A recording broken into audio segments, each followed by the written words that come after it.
आपकी क्या राय है उसके बारे में, पुलवामा के बारे में? पुलवामा के बारे में मैं ये तो नहीं कहता इन्होंने कराया, बट पुलवामा में इन्होंने उसको इग्नोर किया और पॉलिटिकल इस्तेमाल किया अपने लिए, क्योंकि उसमें इनकी स्पीचेस हैं जिसमें ये कहता है कि जब वोट देने जाओ तो पुलवामा की शहादत को याद रखना।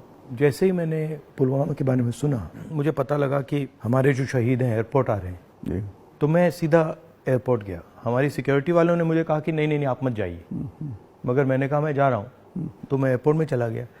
और एयरपोर्ट में उस टाइम मुझे कमरे में बंद कर दिया और मुझे कहा कि देखिए आप कमरे से नहीं निकल सकते। मैंने कहा मतलब?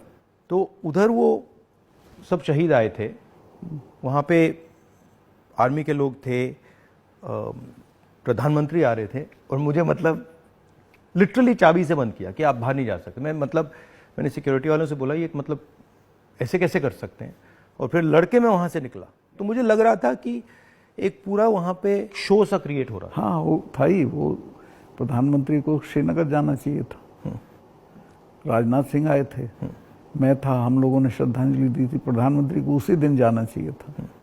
नहीं मगर मुझे उसमें क्या शौक लगा कि ऐसे लग रहा था कि एक कोई बड़ा इवेंट सा हो रहा है ना इसके लिए, और वहाँ पे प्रधानमंत्री आए हैं और ये पूरा मतलब जैसे देश को दिखा रहे हैं कि भैया देखो, काफ़ी डिस्टेस्टफुल सा था।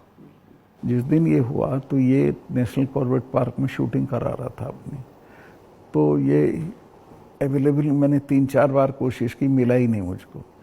5 या 6 बजे इसका फ़ोन आया, हाँ सतपाल भाई क्या हुआ?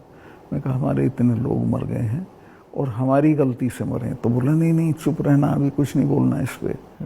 फिर 1 घंटे बाद ये डोभाल जो मेरा क्लास फेलो रहा लॉ में मेरठ में, तो इसका फ़ोन आया, सतपाल भाई आप बोल दी। मैं 2 चैनल को बोल चुका था ये बात, तो इन्होंने कहा नहीं नहीं कुछ नहीं बोलना है इस पर। मैं कहा ठीक है, मैं समझा कुछ जांच वाँच कराएंगे, उस पर असर पड़ेगा।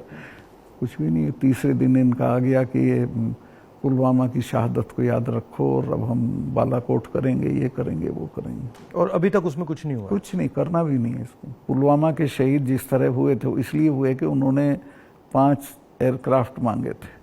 अगर वो मेरे से मांग लेते तो मैं इमीडिएटली कर देता। मैं तो वहाँ स्टूडेंट्स जब जम्मू में फंस जाते थे बर्फ में, उनको एयरक्राफ्ट से, क्योंकि दिल्ली में एयरक्राफ्ट इमीडिएटली मिलता है किराए पे। 4 महीने तक एप्लीकेशन उनकी पड़ी रही होम मिनिस्ट्री में, और 4 महीने बाद वो खारिज कर दी कि नहीं देंगे। तब वो सड़क से चले। इतना बड़ा मतलब 4 महीने के लिए वो चले ही नहीं? चले ही नहीं, इसलिए कि वो सड़क से चलना बिल्कुल इनसिक्योर होता है, वो उनके उसमें नहीं है सिस्टम में। 5 जहाज मांगे थे उन्होंने, वो नहीं दिए, 4 महीने तक लटकाए रखे। और तो 4 महीने के लिए क्या होल्ड पे थे? क्या होल्ड पे थे? सब मेरे सामने नहीं आई। अगर मेरे सामने आई होती तो मैं उसमें कुछ करता। That was between CRP and home ministry. लेकिन ये थी कि अटैक हो सकता है। इसके अलावा वो जो गाड़ी टकराई थी वो 10 दिन से घूम रही थी वहाँ, पूरा आप समझिए कि भरी हुई विस्फोटक से। वो कैसे, मतलब इतना एक्सप्लोसिवली कैसे, मतलब ऐसे घूम रही थी? सिस्टम नहीं था ठीक से। और जब मैं गया हूँ फिर पुलवामा होने के बाद, तो जो 10 किलोमीटर का स्ट्रेच है उसमें लगभग 8-10 लिंक रोड मिलती हैं। एक भी सैनिटाइज नहीं थी उस दिन।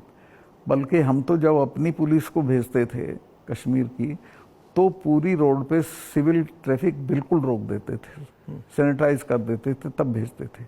ना हाईवे सैनिटाइज था, ना वो लिंक रोड।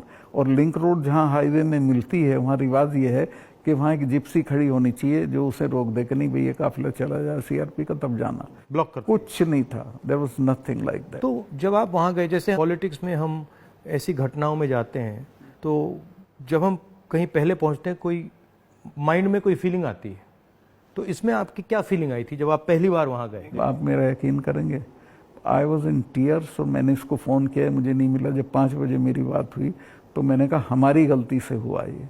तो बोला नहीं नहीं इस पर आपको चुप रहना है। मैं चाहता था कि कुछ सर इसमें कटने चाहिए जिनकी जिम्मेवारी थी। कुछ भी नहीं, किसी का नहीं, कुछ नहीं हुआ। उसको इलेक्शन के लिए यूज़ करना चाहते थे कि ये पाकिस्तान ने किया, हमारे जवान मारे और अब हम हराएंगे। भारत जोड़ो यात्रा में हम वहीं से निकले, एक्चुअली साइट से निकले, पुलवामा से। तो मुझे ये लग रहा था कि जो आपने बोला कि ऐसी जगह पे, स्ट्रेटेजिक जगह पे इतना एक्सप्लोसिव कहाँ से आ गया, कैसे आया, वो मेरे दिमाग में क्वेश्चन था। सारा पाकिस्तान से आया था। बट इतना 600-300 मैं किलो, बताता हूँ, हाँ, ये बॉर्डर तो हमारा पोरस है और ये इतना एक्सप्लोसिव इंडिजिनसली प्रोक्योर करते तो वो बात फैल जाती। ये 10-12 क्विंटल तो आया हुआ था, उसमें से ये गाड़ी पूरी भरी थी एक्सप्लोसिव से। और बताया मुझे जब मैं गया कि साहब ये तो 10-12 दिन से घूम रही थी गाड़ी। जो गाड़ी चला रहा था उसका भी, मालिक का, दोनों का टेररिस्ट रिकॉर्ड था। दोनों कई बार गिरफ्तार हो लिए थे, फिर छूट गए थे, फिर गिरफ्तार हुए थे, फिर छूट गए थे। अच्छा। और उन पर कोई निगाह नहीं थी इंटेलिजेंस एजेंसीज की।